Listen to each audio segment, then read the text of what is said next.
Hello everyone, and welcome to my General Hospital YouTube channel. I hope everyone is having a wonderful day. Before we begin, please hit the subscribe button and give this video a thumbs up. Curtis, Portia and Laura are planning a trip to Paris today on General Hospital, and Finn is taken aback when Mrs. Muldoon quits her lawsuit against him and the hospital. Brennan also offers Jordan and Anna information. In Puerto Rico, Sonny speaks with Dex about the island's increased security, and Dex assures him that he is on top of everything. Ava appears, and she does not recall this amount of security the last time she was here. According to Sonny, threats evolve with the times. Dex leaves, and Ava becomes quite frightened. She assumed this place would give them more space to breathe, yet she feels more confined than ever. She believes that at the very least, Avery is having a good time at the beach. Sonny tells Ava not to worry. All Avery knows is she's having a good time with her parents. Ava said she is no longer small and is becoming more aware of her surroundings. Sonny suspects she's referring to his business, but Ava clarifies that she's about Nina. Sonny claims mentioning Nina is off limits. He's trying to protect Avery and Donna from what's happened with Nina, and they haven't asked him about it. Ava claims Avery has asked her questions regarding Nina. Avery arrives up, having collected some seashells for them. Sonny tells Avery they need to chat. He claims she's certainly realized Nina hasn't been to the penthouse, and they've been living apart for some time. He says they need to figure something out, and he does not want her to worry about it. Avery says that she misses Nina and wonders if she will ever see her again. Sonny stops, and Ava interjects, telling her that she will see Nina again. Sonny sends Avery off for lunch. Sonny thanked Ava for informing her about Avery's uncertainty. Ava observed Sonny didn't really respond to Avery about Nina, and wondered if that was because he didn't know himself. They are interrupted by a call from Laura, who informs them that Esme is in Paris. Laura is on her way to Paris and will provide an update shortly. Sonny cautions Laura that Esme's unpredictable since she has nothing to lose. Meanwhile, Dex finds one of the security guards lying on the ground. He radios that a man is down, and Sonny grabs Ava before they hide behind a nearby table. Jordan and Anna arrive in Pentonville to question Brennan about the games he is playing. Jordan offers to accomplish this on her own, but Anna is curious what Brennan is up to. Brennan is brought out to greet them, telling Anna how nice it is to see her again. He compliments Jordan on realizing he was the one who approached her. Jordan inquires about the information he claims to have. Brennan says he'll give them the information they seek in exchange for his release.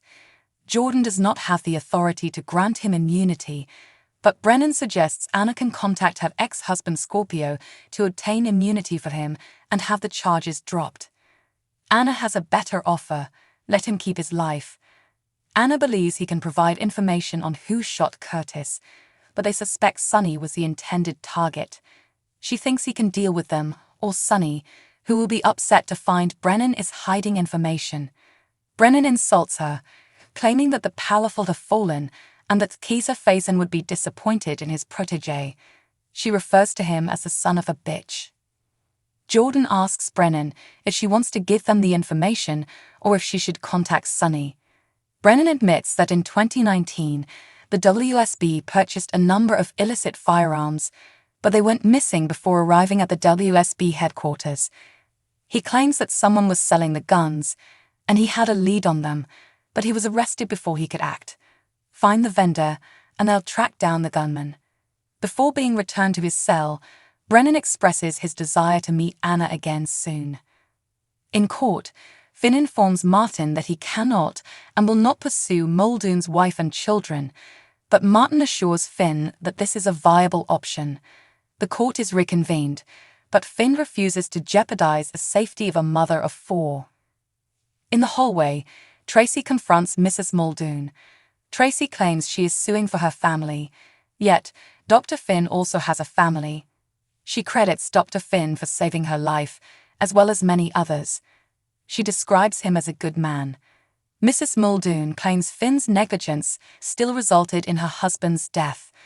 Tracy understands she needs to approach this another way and appeals to her sense of self-preservation.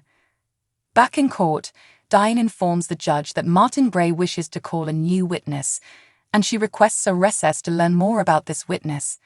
Martin says that this is not necessary because he is not summoning the witness. Tracy and Mrs. Muldoon return, and Diane abruptly declares that her client has informed her that the lawsuit will be dropped.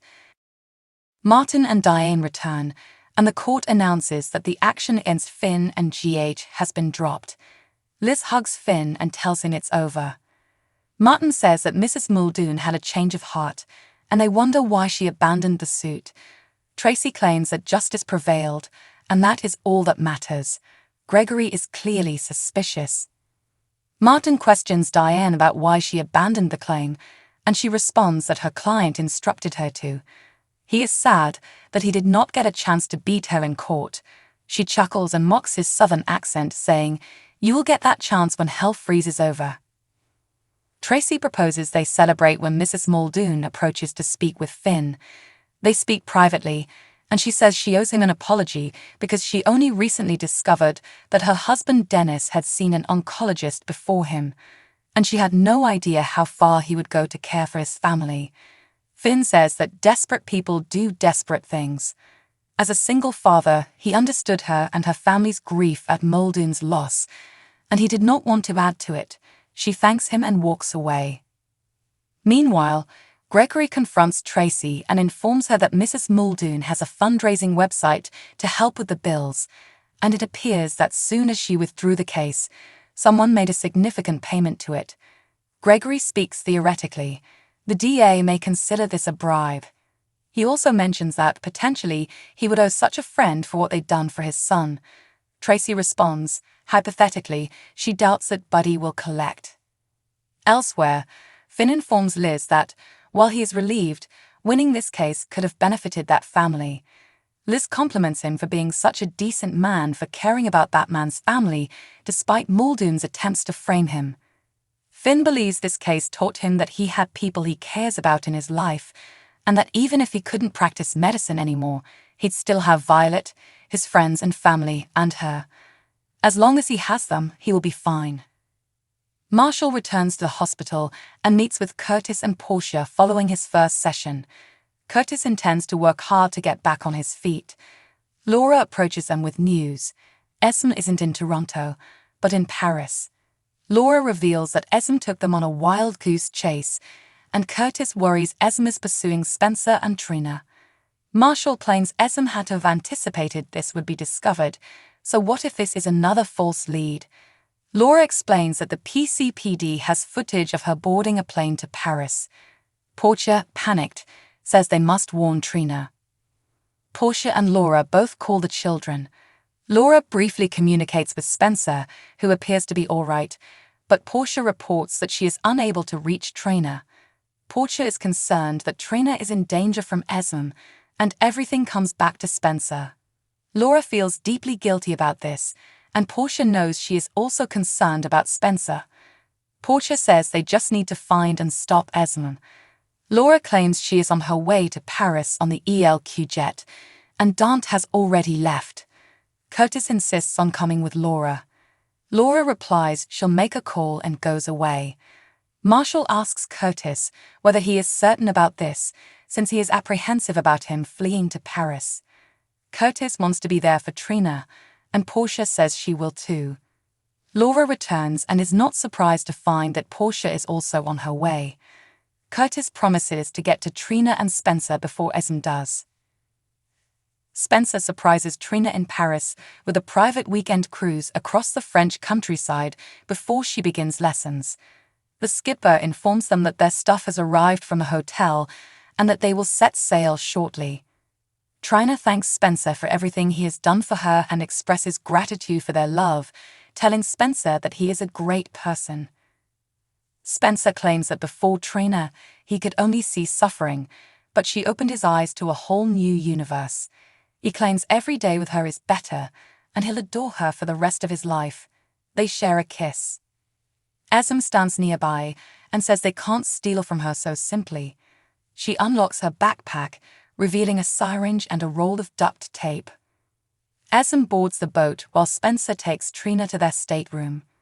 Spencer receives a call from his grandmother, but the service cuts out. On the deck, a ship employee catches Esme, calls her a stowaway, and says she's going to have to come with him. She gets a fire extinguisher and bashes him over the head, knocking him unconscious. She apologizes and says she simply wants to find her son. She checks and sees that he is still alive, which relieves her because she is already in danger. She drags the man away. Thanks for watching. If you like this video, so please don't forget to subscribe my channel and don't miss any update.